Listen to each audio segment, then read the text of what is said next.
and welcome to the top 5 horse game launch fails. Just to clarify, that doesn't necessarily mean that the games are still bad, but it does mean that when they first went public, they either botched the launch or the game was always doomed to fail. I reference the main quest a lot, so I've left all the article links down below, and please be warned that the backstories get darker and darker as we go down, so let's buckle up. Number 5. Ostwind, Ares Arrival. Launch date 28th of March 2019, developer Acer Interactive, publisher Mindscape. Now here is the backstory. In 2013, a movie called Ostwind, or Windstorm in English, was released. It was a German horse girl movie. And then in July of 2017, a game was released that was based on the movie called Windstorm, Start of a Great Friendship. So there was a hefty 4 years of difference between the movie and then the game. This game did well financially, but is generally regarded as a pretty poor horse game in today's standards. After the movie's success, there was a lot of time to develop a game. But due to its success, a sequel would be made too. Now this is where things start to fall down. Along with the sequel, which was due to premiere in 2019, a sequel game was to be made too, and released around the same time. This gave developers a mere 2 years between release of the first game and the second. 2 years is an incredibly short time frame to make a game. Not to mention, the game looks like this, so these aren't Minecraft-y polygraphics. However, as a main quest article informs us, the CEO of Acer Interactive admitted that the initial release version was unfinished due to the publisher's insistence to launch in time with the movie. And he wasn't joking. The reviews at launch inform us of severe bugs, lazy quest design, and overall lifelessness in the game. And by 2019, horse girls were not accepting bad games anymore. So unfortunately, the title Ostwind, Ares Arrival flopped in sales. However, there is actually a bright side. Since then, the game has received many updates and patches, and recent reviews have been pretty positive too. The main problem is now, most people have already dismissed the title, or just don't know about it. So if you've tried playing at launch and you didn't like it, or haven't played it yet, give it a go. Alice from the main quest recommends it herself. Number 4. Spirit, Lucky's Big Adventure. Release date 1st of June 2021, developer A Heartful of Games, publisher Outright Games Limited. We unfortunately don't have time in this video to rant about the way that DreamWorks butchered Stallion of the Cimarron Spirit and clearly just used the name to boost marketing for their fluffy horse girl movie. But with the release of Spirit Riding Free TV series and then Spirit Untamed the movie, a game was sure to follow suit. It was almost guaranteed a portion of success due to its branding and ties to the movie and series. At least, it was supposed to. The game itself doesn't look bad, and it's clearly designed for a much younger audience. But as we can see here, it gathered a whopping 30% rating from critics. Now, this is because the game was buggy, barely entertaining, and a hardly controllable mess. Now, to be fair, these are critics, so they're meant to criticize the game, and if you like it, then great. But, despite being on Steam and playable on desktop, the game launched with almost no mouse and keyboard support. I myself struggled when they invited me to playtest before launch, and I even managed to break the game in front of them. Overall, players generally felt the game was a rushed cash grab, and it disappointed many.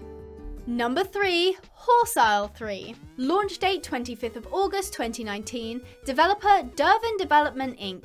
Horsile 3, as you can guess, is the 3rd iteration of the Horsile games. I personally loved playing Horsile 2 as a kid, and despite being a 2D game, it still had a lot of charm. The story of the S-Rows, which were like these legendary divine horses that had been hiding away, was very mystical and really drew players in. I'm not sure of the exact date, but in around 2018, the first alpha sneak peek was released for Horsile 3. Despite the last 2 games being 2D, this was going to be their first attempt at a 3D game. It was super low poly and basic, but considering the drought that the horse game community was in, a new game was a welcome change. Thanks to the main quest, I can sort of track what happened to the game. In August of 2019, the first beta phase was released. The game was super bare bones, didn't have any features list, and had very poorly written instructions. I myself remember trying to play the game and then giving up after some time. Now, the main downfall was actually a lot more sinister than poor graphics and bad gameplay. Horse R3 has a rules and guidelines page, and within the no obscenities, inappropriate or adult topics section is no boyfriend and girlfriend talk allowed. This includes talking about or referencing sexual orientation. Now, this is pretty bad on its own, as being gay or lesbian or anything else under the LGBTQ is not just about sexual orientation. It's attraction and love, and trying to silence the LGBTQ community under the guise of it being quote-unquote sex is incredibly ignorant and a harmful thing to do. But oh, it gets worse. In this article by the main quest, it shows not only were they limiting people talking about being gay, but also about having 2 mums or 2 dads. Yup, so if you say my mum went to the shop and my dad cut the grass, that would be fine. But if you said your mums took you to the movie, then that would be removed. As we can see by the support email, we have reason to believe that the team is anti-LGBTQ or just trying to pander to homophobic audiences. Oh, and they also find war crimes completely acceptable as names for shops too. I can't go into too much detail, but you can read all of the articles I've mentioned in the description below.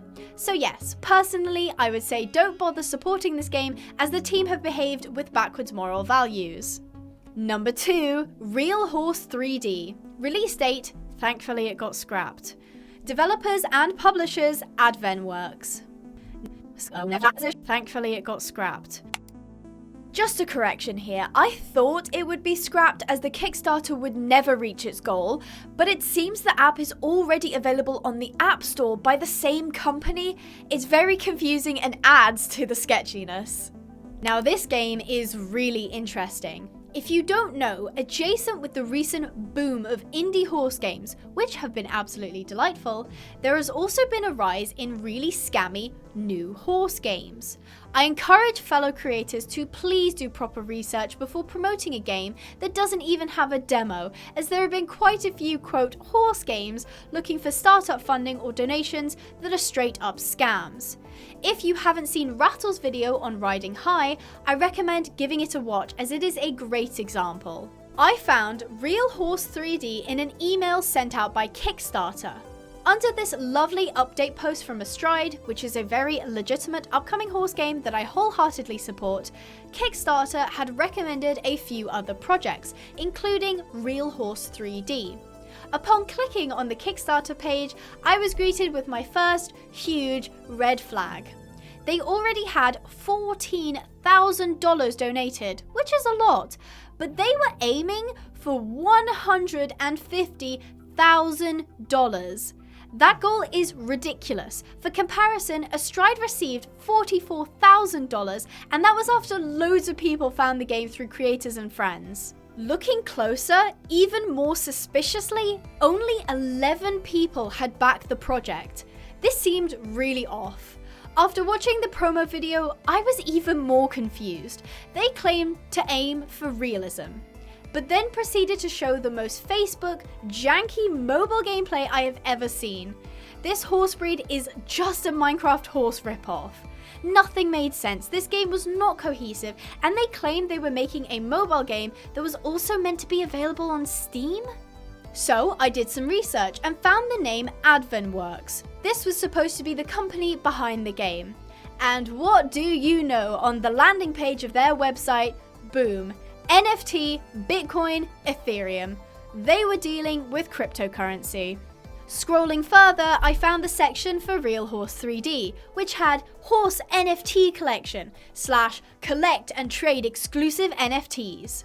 Now, if you don't know what an NFT is or what cryptocurrency is, I can't really explain it properly without this video being over 30 minutes long. You can look it up, but boiled down, NFTs can be really risky and very expensive. They are not suitable for kids to be buying and selling, and that's who this game looks like it markets towards. Huge red flag. To confirm, I went to their Discord to ask them directly if they were going to try and sell NFTs in the game. They said no, and when I challenged them on it, they were kind of rude. They then changed their website, but this lovely user asked if they were going to be on the blockchain, another sort of NFT thing, and they confirmed. My guess is that they were going to get into trouble with Kickstarter for trying to set up a sketchy NFT game and didn't want to be caught. Regardless, in my opinion, if you see this game or this company, run in the other direction. Our number one biggest horse game launch fail is Equestria the game. Released June 8th, 2020, developer Cavalry Games. This might make some people mad, but hear me out. You can like the game, but just listen to what I have to say first. I can confirm this happened, not only with screenshots, but I literally watched it unfold in front of my very eyes. There are quite a few factors that lead to its flop, so let's dive into them. Cavalry's first big mistake was when the game first started production in 2018. 3 years before release, they had hyped everyone up. As this was no ordinary horse game, this was a horse game for adults. In a main quest article, Molly even claimed to bring you, quote, the most realistic horse riding game ever. They overhyped themselves to the point where if they weren't going to give us Red Dead Redemption 2 in our pocket for free, people were going to be disappointed. Do note that in 2020 they took on their first beta testers, many of whom would later become moderators and ambassadors due to their dedication. This will be important later. In 2021, they began soft launching the game. This is when the game is fully accessible only to people in certain countries or regions. Now, soft launching is important because it allows the game to be tested by a smaller number of people than its entire fan base. However, by the end of 2021, 13 regions had access to the game, leaving many creators and fans who were outside of those regions feeling left out. Not to mention the seasonal events were still running, which means people excluded from the soft launch wouldn't get to play the event and get the special items. This caused a lot of disappointment from fans as it began to feel that the game was moving on and locking them out for over a year. Come March 2022, Europe is added to the soft launch. Yep, the entirety of Europe. Sorry America, wait your turn. They handled this poorly as they told people the launch livestream was at 3 PM, but failed to mention that the launch would not happen at 3 PM, but rather Molly would give us a tour of their office, answer questions, and over an hour later the launch button would be pressed. I wish I had a log of the livestream chat because boy were people mad. It caused people to become hostile because frankly, most felt like they were being forced to watch a tour that they didn't care about as the launch button could have been pressed at any moment. That's an hour of my life I won't be getting back. Fast forward to June of 2022, hell has broken loose in the Discord server when a moderator publicly declares their resignation. Rattle has a really good video on what happened if you want to know the full story, but in short form, Cavalry had becoming more and more silent when the mods were asking for information to help the community, and they would ignore criticisms. They report Molly had been enforcing a sense of toxic positivity that would not allow any constructive criticisms. After a mod stood their ground, they were promptly fired, along with a few others who had stood up with them. The community sided with the ex-mods, asking why the team had been treating them so poorly near the end. Molly basically made a tone complaint, setting off the community again as they were asking once more for a proper explanation or apology. Molly then began to delete messages that weren't in her favour, riling up the community even more. This continued to be mishandled and it continued to escalate to the point that the Discord was shut down. Many players swore off playing the game or supporting it financially. The TLDR of it, Cavalry seemed to have forgotten that they had aimed for an adult audience, so when the community asked for the situation to be handled properly, it was taken as a personal attack rather than constructive criticisms. Again, I have not explained the situation fully, so please do watch Rattle's video if this has intrigued you. So that is my list of the top 5 horse game launch fails. Let me know in the comments what your thoughts on these games are and if I missed any. So I hope you guys enjoyed, stay positive, and I'll see you in the next video. Bye bye!